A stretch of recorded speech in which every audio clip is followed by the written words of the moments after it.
Hello, hello. You can see that I have a different background today if you're familiar with my videos. If not, you're probably like, what the heck are you talking about? I don't know what your regular background looks like. But this is not my regular background because I'm actually having a girls' weekend with my best friend. So that's very fun. We went book shopping and all that cute stuff. And so one of the books that I picked up is actually the book that I will be reading today, which I'm really excited about. And that is Gild by Raven Keendy. I have seen really good things about this series. Like, it's everywhere and it sounds like it's up my alley. I don't honestly know like too much about like where the book started and like why it's so popular now or like anything about the author. I don't know anything. I just saw this, was like, "Oh, this looks like that popular series that everyone keeps telling me to read." And it is the popular series that everyone's telling me to read, so of course I need to read it. And so if you have read this book or this book has been on your TBR forever, definitely go ahead and subscribe because this is a spoiler-free book review and I'm very excited to talk about it because I love to just yap about books all the time. So, from my understanding, this book is actually based on the story of King Midas. And if you're not familiar, he's the one who basically anything he touches turns to gold, which it sounds really cool and like a cool power, but then you realize he can never touch his kids, he can never hug anybody, he can never kiss anybody, he can never have physical contact, he can't do anything because everything turns to gold. And so this story, however, isn't about King Midas. It's about a character named Auren. Auren? Auren. Like kind of like Lauren, but without the L. Like Auren. Auren? I'm gonna say Auren. And she's basically a prisoner in King Midas's like palace. I'm pretty sure she's the person who's been turned to gold. And it's like really cool because it's from her perspective as somebody who's in that palace. Now, I don't know if she's gold the entire time. I don't think so. That wouldn't really make sense. So I'm thinking that like what's happened is that because everything he touches turns to gold, he's kind of like hidden himself away from everything. And so she's kind of like a prisoner because she's stuck in that area. And I don't know if she's his daughter or if she's his love interest. Like, I don't know. I have no idea. I have not read the story of King Midas in a very long time. So all I remember is that everything he touches turns to gold. Don't remember anything else. And so I think that she like escapes or she is like a messenger or something for King Midas and she has to go across different kingdoms and stuff. No idea. Honestly, that's all I know. It looks pretty cool though. It's definitely like familiar to the types of stuff that I do enjoy, which is kind of like dark romance, like prisoner. Well, I mean, read my shirt, friends. Read my shirt. These are my vibes. And so, yeah, it really does seem like up my alley, especially with just like a really interesting world based on like a famous story. I always love types of like retellings and stuff. My own book that I'm working on the second draft of is a retelling of Little Mermaid. So that's kind of cool. But yeah, honestly, without further ado, I don't really know too much about this book. So let's just crack it open and find out. I take is just pure pleasure. Golden rings on my fingers that glow. Everywhere I go, I let it show. Diamonds can't compete, I steal the scene. Rich girl living out my golden dream.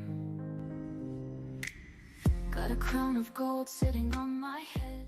So I'm 100 pages into Gild, and here are my thoughts so far. This book had a very graphically sexual opening, but like it made so much sense for the story, but definitely was a bit like a whoa, okay, we're just diving right into it. And I gotta say, never have I hated King Midas more than I have reading just like the first 100 pages of this book.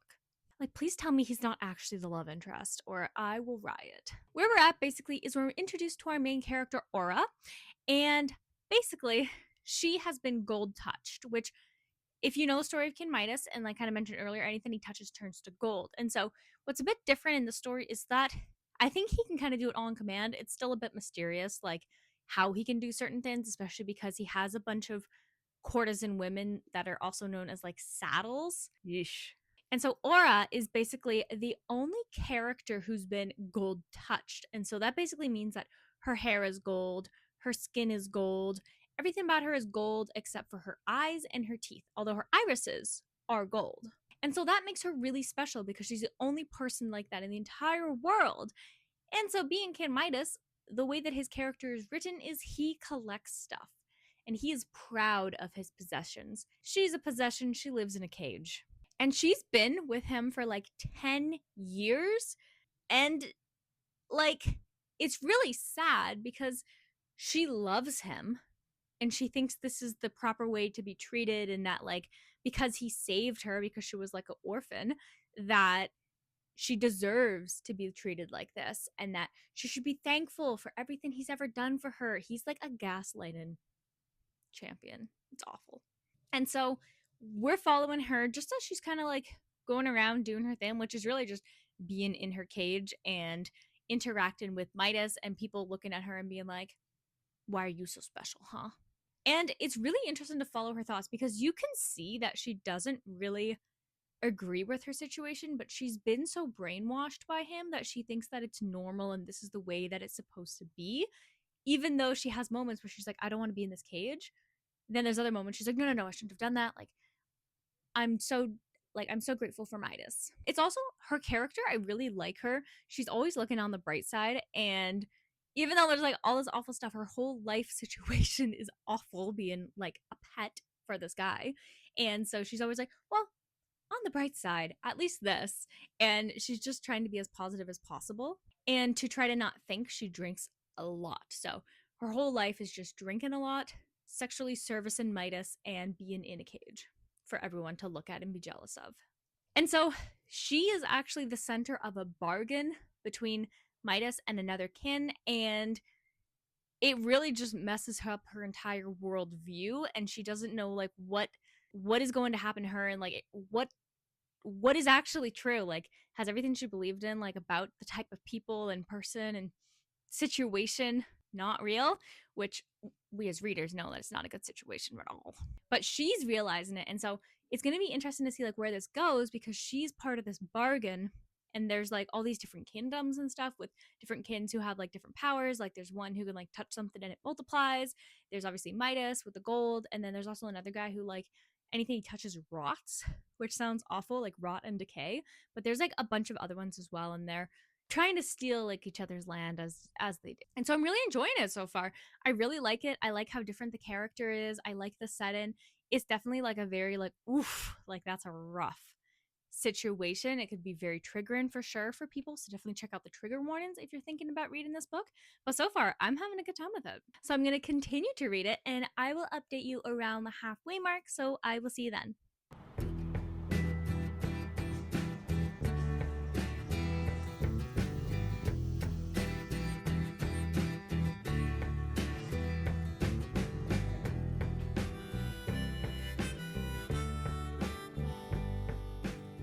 Okay, I am now a little bit more than halfway through Gild. And okay, I really like our main character. I feel like she's just a breath of fresh air. I feel like I made a whole video about how I feel about like the modern day popular female protagonist who's just the same character over and over and over and over again. And so for me, Auron is such a different type of character, and I love it. I love it so much. She's actually pretty funny, which is a bonus, and she has like a lot of good reasoning for like why she wants to be protected, and she has her whole backstory and everything about it.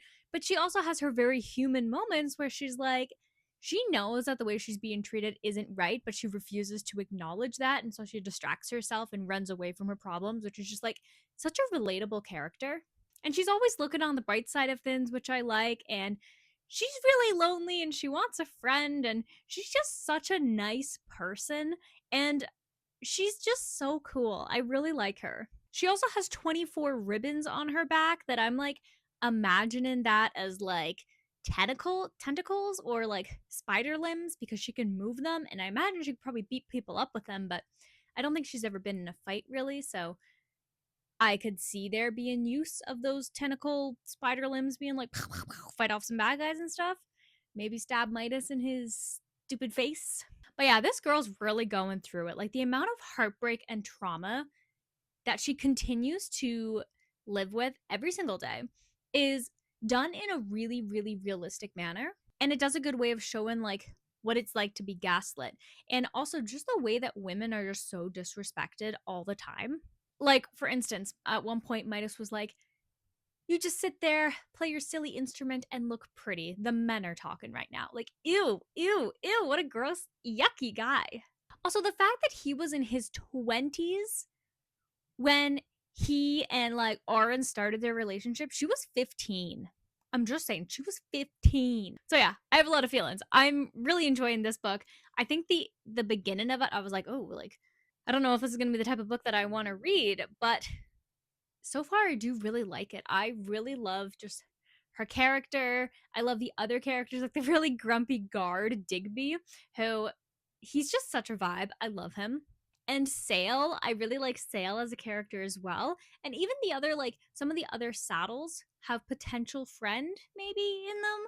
Like she just wants friends. She's so lonely, and like Midas treats her like a pet, but she also loves him and she can't see it, but she does see it. And it's so complex. And I think that it does such a good job in just showing the complexities of just being a human and being in these difficult situations. So yeah, I started yesterday. And I might finish it today. We'll see how the day goes, but I'm really having a good time. I have a feeling I'm going to have to buy the rest of the series after this, but it all depends. This is like the decision moment where I finish the book and I'm going to find out like, does it end on a note that I'm like, oh my goodness, I need the rest of the series? Or does it end on a note where I'm like, eh, I can read it, I guess. Or if I don't want to finish the series, I don't know. But so far, I really like it. It's also so snowy, like in real life, but also in this book. So I feel like I'm just reading it at like the perfect time. I didn't expect it to be winter, but it's winter. So this is a good winter book to read for sure.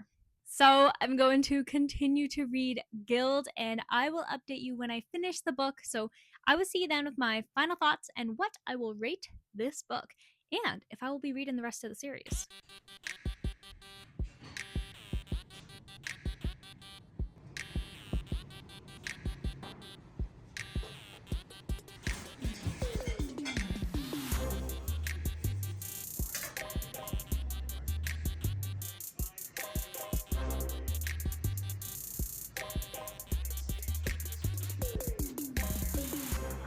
Okay, I just finished reading Gild and I have my retainers in, so if I sound a little bit funny, please disregard that. But I'm just like, I need to update you before I go to bed.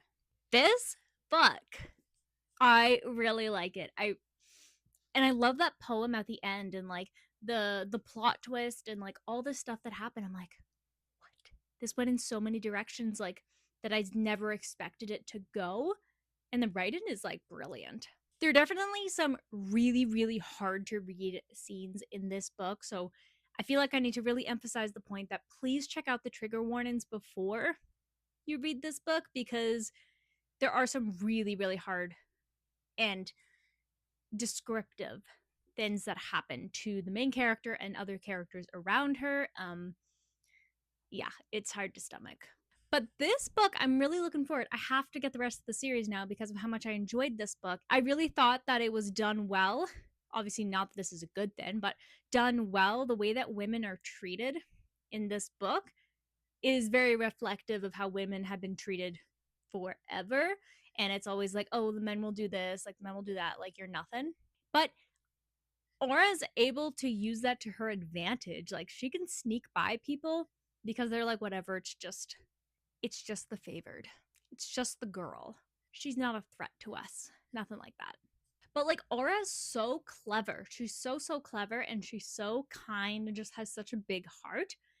And those ribbons of hers are so cool. I love the ribbons and I really love just imagining what she looks like as a character. Like imagine being completely made of gold. That's really cool. It's really cool to imagine a character who's just so different from your usual like main hero. Not just from appearance, but personality as well. Like she had it rough and she's really scared and she's lonely and she's so complicated, but she's still just like always trying to look on the bright side of stuff. And I just love that about her character so much. Is she kind of weak and a bit defenseless at times? Absolutely. But I don't think that that diminishes her as a character. I think, in fact, it's really great and makes her more realistic because she was an orphan. She spent her whole life trying to escape danger and like be protected. And Midas comes around when she's 15, is like, I'll protect you. So she's never really had to fight or like, you know, be involved in that kind of stuff. So like why would she be able to do that? Like it's really not something that she wants to do. She just wants to be safe her entire life. She just wants to be safe. And she breaks my heart, and I love her because of how realistic she is, especially like her love for Midas while also knowing that it's not right, like a toxic relationship. You see that, you feel that, you understand her. She has so many flaws, but she also has so many just great aspects about her that I really like her as a character. She's just a breath of fresh air, and I cannot wait to see where her story goes next because she has so much room to develop and grow and learn more about who she is as well that I'm like, yay, I want to see that so badly. So definitely enjoyed this book. Honestly, more than I thought I would. I was worried it was going to be one of those ones that it's like the hype is all hype. No, it wasn't all hype. I really liked it. And I love just the magical aspects and the world building of it and the magic system and like how that looks because the magic system's only been kind of alluded at and we got some interesting details about like why the world even has magic in the first place. And so I imagine the rest of the series, which I have Googled, it's about 6 books. I don't know if there's 6 books in total or if there's just 6 that's currently available, but yeah, that's fun because I love finding a new series to just like dive into after I finish with the Bridge Kingdom. I was like, wow, like I have like a romantic-y sized series hole that I need to fill. And I think this series is gonna do that. Especially with me about to finish reading Mistborn Era 2 as well. So yeah, we'll see. It's not always nice to have a series on the go. Yeah, so today we're going to be awarding Gild, which is book number 1 in the Plated Prisoner series by Raven Keendy, a total of 4.5 stars. I'm really surprised about how much I liked this book. It definitely had like some moments where I was like, it feels like certain things are just kind of inserted for the sake of being like a good quote that people can refer to when they're talking about this book. But I mean, I'm giving it a pass because it was really well written. I really love our main character. I think the world is really cool.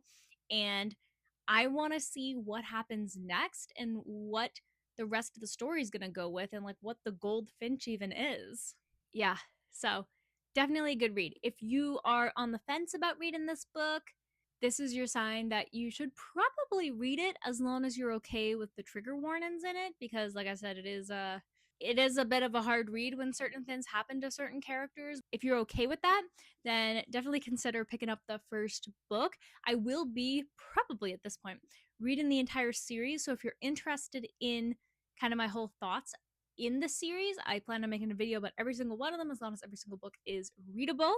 And if that sounds interesting to you, please go ahead and subscribe if you haven't already, because I love to talk about books. I could talk about books for really forever, to be honest. So the next book that I'm going to be reading is The Lost Medal by Brandon Sanderson. This is the final book in the Mistborn Era 2 series, so I'm really excited about it, and I'm also sad about it because I'm gonna miss it. It's just such a fun world. So if you're interested in watching me read The Lost Medal, continuing reading the Plated Prisoner series, or really any book that happens to be on my never ended TBR, definitely go ahead and subscribe if you haven't already. And with that, I'm going to wish you warm wishes and fish kisses, and I'll see you in the next video.